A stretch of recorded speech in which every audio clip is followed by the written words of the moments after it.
আসসালামু আলাইকুম। আয়াতুম কুকিংয়ে আপনাদের জানাই সকলকে স্বাগতম। আমি আজ বানিয়ে দেখাবো সয়াবিন আর আলুর একটি নিরামিষ তরকারি। এটি বানানো এতটাই সহজ আর এতটাই লোভনীয় হয়, একবার খেলে বারবার খেতে মন চাইবে। আর এই রেসিপিটি একবার ট্রাই করলে মাছ মাংস তো ভুলেই যাবে। তবে চলো দেরি কিসের, রেসিপিটি বানানো যাক। রেসিপিটি বানানোর আগে প্লিজ ভালো লাগলে লাইক কমেন্ট শেয়ার করে যেও। আর যারা আমার চ্যানেলে নতুন, চ্যানেলটিকে সাবস্ক্রাইব করে পাশে থেকো।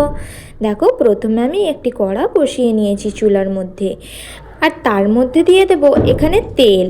এখানে আমি পরিমাণ মতন তেল দিয়ে দিচ্ছি, তবে একটু বেশি নিচ্ছি, ওই 4 থেকে 5 টেবিল চামচ পরিমাণ। এখানে আমি সাদা তেল দিয়ে বানাচ্ছি, আপনারা চাইলে এখানে সরিষার তেল দিয়েও বানিয়ে নিতে পারবেন। এবার দেখো, তেলটা ভালোভাবে গরম করে নিতে হবে। এখানে তেলটা গরম হয়ে আসলে দিয়ে দেব আলু। এখানে আমি দুটো বড় বড় সাইজের আলুকে এই রকম করে ছোট ছোট করে কুচি করে নিয়েছিলাম। আলুগুলোকে একটু ভেজে নেব, ওই একটু হালকা লাল কালার করে নিতে হবে। তবে এটা করাটা অপশনাল। আলুটা দিয়ে দেখো, খেতে খুবই ভালো লাগে এই সয়াবিনের রেসিপিটাতে। দেখো, এবার আলুটা খুব ভালোভাবে এপিট ওপিট লাল করে ভেজে নেব আমি একটু সময় ধরে। দেখো, এখানে আমার আলুগুলো ভাজা হয়ে গেছে। এবার আমি আলুগুলোকে একটি প্লেটের মধ্যে তুলে নিচ্ছি। এখানে আমার সবগুলো আলু তোলা হয়ে গেছে।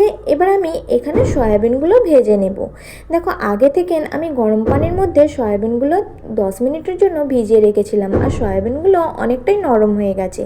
তবে এই তেলটাতে আমি সয়াবিনটা ভাজবো না, এ থেকে একটু কমিয়ে নেব, কেননা সয়াবিনটা তেলের মধ্যে দিলে তেলটা অনেকটা টেনে নেয়। আর তাই জন্য আমি সয়াবিন ভাজার জন্য আগে থেকে একটু তেলটা তুলে নিয়েছিলাম। এবার দেখো, ওই কড়ার মধ্যে 2 থেকে 3 টেবিল চামচ পরিমাণ তেল রেখে দিয়েছি। ওই তেলের মধ্যে সয়াবিনগুলো একটু ভেজে নেব। সয়াবিনটা এইভাবে ভেজে নিলে কাঁচা গন্ধটা চলে যায়। যারা সয়াবিন খেতে পছন্দ করো না, তারা এইভাবে করে সয়াবিনটা রান্না করে দেখতে পারো। সয়াবিনের একটা যে গন্ধ থাকে, সেই গন্ধটা থাকবে না। এইভাবে করে একটু লো ফ্লেমে ফ্রাই করে নিতে হবে সয়াবিনগুলো এপিট ওপিট করে। দেখো, এখানে আমার সয়াবিনগুলো লাল লাল করে ভাজা হয়ে গেছে। আর দেখো, আগে যে এই কড়ার মধ্যে তেলটা ছিল, সেই তেলটাও অনেকটা টেনে নিয়েছে, তাই আগে থেকে আমি তেলটা কমিয়ে নিয়েছিলাম।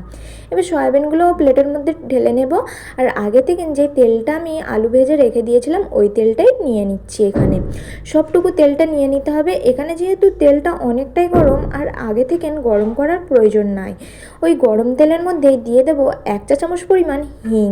এখানে হিংটা দেওয়াটা অপশনাল, তবে আপনারা চাইলে দিতে পারেন। হিংয়ের ফ্লেভারটা এই রেসিপিতে খুবই ভালো লাগে, তবে হিং যারা খেতে পছন্দ করো না, তারা চাইলে স্কিপও করতে পারো। এবার হিংটা একটু দানা দানা হয়ে আসলে দিয়ে দিচ্ছি পেঁয়াজ। এখানে আমি বড় সাইজের 4টে পেঁয়াজকে কুচি করে রেখেছিলাম, সেই পেঁয়াজ আমি দিয়ে দিচ্ছি। এবার পেঁয়াজটা খুব ভালোভাবে ফ্রাই করে নিতে হবে বেরেস্তা হয়ে আসা পর্যন্ত। দেখো, পেঁয়াজটা এখানে অনেকটা কালারটা চেঞ্জ হয়ে গেছে। এই পর্যায়ে আমি দিয়ে দিচ্ছি স্বাদ অনুযায়ী লবণ। এই পর্যায়ে লবণটা দিলে পেঁয়াজটা তাড়াতাড়ি বেরেস্তাও হয়ে যাবে, আর পেঁয়াজটা অনেকটা নরম হয়ে যায়, তাই আমি এই পর্যায়ে লবণটা ব্যবহার করছি। তো আপনারা চাইলে পরেও ব্যবহার করতে পারেন। এবার দেখো, লবণটা মিক্স করে আমি পেঁয়াজটা খুব ভালোভাবে ফ্রাই করে নেব, যতক্ষণ পর্যন্ত না পেঁয়াজটা খুব সুন্দরভাবে বাদামি একটা কালার চলে আসে। দেখো, এখানে পেঁয়াজটা খুব সুন্দরভাবে কালার চলে এসেছে বাদামি মতন। এই পর্যায়ে আমি দিয়ে দিচ্ছি কিছুটা টমেটো আর শিমলা মির্চি কুচি। এখানে আমি একটা ছোট সাইজের শিমলা মির্চিকে ছোট ছোট করে কুচি করে নিয়েছিলাম, আর 3টে মিডিয়াম সাইজের টমেটো দিয়ে দিচ্ছি। এখানে আমি টমেটোর পরিমাণটা একটু বেশি রেখেছি, যার কারণে টকটক খেতে লাগে, ভালো লাগে। তবে আপনারা চাইলে টমেটোর পরিমাণটা কমও রাখতে পারেন। এবার দেখো, শিমলা মির্চি, টমেটো আর পেঁয়াজটাকে আমি খুব ভালোভাবে রান্না করে নেব, যতক্ষণ পর্যন্ত না টমেটোটা একটু মাখো মাখো হয়ে আসে। দেখো, এখানে টমেটোটা অনেকটা মাখো মাখো হয়ে এসেছে। এই পর্যায়ে আমি দিয়ে দিচ্ছি আদা রসুনের পেস্ট। 1 টেবিল চামচ পরিমাণ আদার পেস্ট আর 1 চামচ পরিমাণ রসুনের পেস্ট। তবে রসুন যারা খেতে পছন্দ করো না, তারা চাইলে রসুনটা স্কিপও করতে পারো। এবার আদা রসুনের পেস্টটা দিয়ে আমি ভালোভাবে এখানে ফ্রাই করতে থাকবো 2 থেকে 3 মিনিটের জন্য, যাতে আদা রসুনের কাঁচা গন্ধটা চলে যায়। এখানে গ্যাসের ফ্লেমটা আমি লোতে রেখেছিলাম, নাহলে টমেটো আর পেঁয়াজ যেগুলো আছে সেগুলো পুড়ে যাওয়ার সম্ভাবনা থাকবে। দেখো, আদা রসুনটা ভালোভাবে ফ্রাই করার পর আমি এখানে দিয়ে দেব কিছু গুঁড়ো মশলা। প্রথমে দিয়ে দিচ্ছি 1 টেবিল চামচ পরিমাণ জিরে গুঁড়ো, দিয়ে দেব 2 টেবিল চামচ পরিমাণ কাশ্মীরি লঙ্কার গুঁড়ো। এখানে লঙ্কার গুঁড়োর পরিমাণটা তোমাদের টেস্ট অনুযায়ী নিয়ে নিতে পারো। দেখো এবার লঙ্কার গুঁড়োটা দেওয়ার পর দিয়ে দিচ্ছি 1 চা চামচ পরিমাণ হলুদ গুঁড়ো, আর দিয়ে দেবো হোমমেড গরম মশলা গুঁড়ো 1 চা চামচ পরিমাণ। এখানে আমি বাড়ির বানানো গরম মশলা ইউজ করছি। এই রেসিপি আমার চ্যানেলে দেওয়া আছে, তোমরা চাইলে যে দেখে নিতে পারো, লিঙ্ক আমি ডেসক্রিপশন বক্সে দিয়ে দেবো।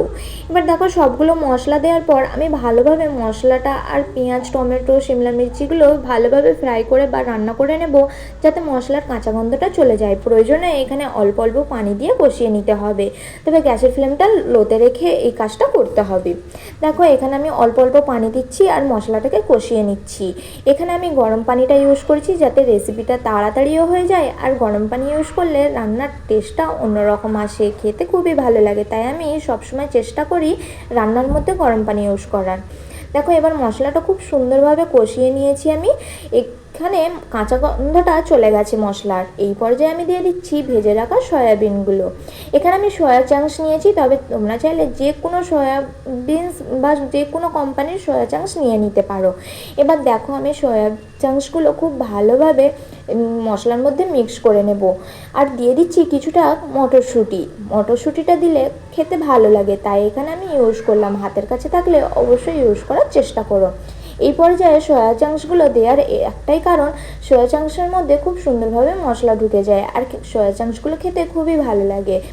দেখো এবার আমি সয়া চাংস আর যে মটরশুঁটিগুলো আছে ভালোভাবে মশলার মধ্যে দিয়ে কষাতে থাকবো 4 থেকে 5 মিনিটের জন্য, আর প্রয়োজনে আমি অল্প অল্প পানি এখানে দিতে থাকবো।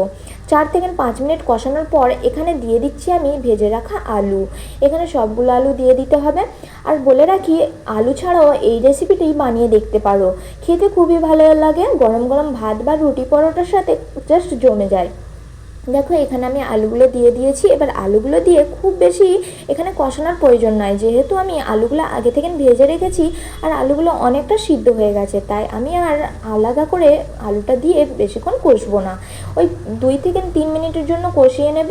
তারপরে এখানে পরিমাণ মতন পানি দিয়ে দিতে হবে। এখানে খুব একটা পানি দেব না, যেহেতু এই রেসিপিটা মাখো মাখো খেতে ভালো লাগে। অল্প একটু পানি দিয়ে ওই কড়ার গাটাকে ধুয়ে নিতে হবে।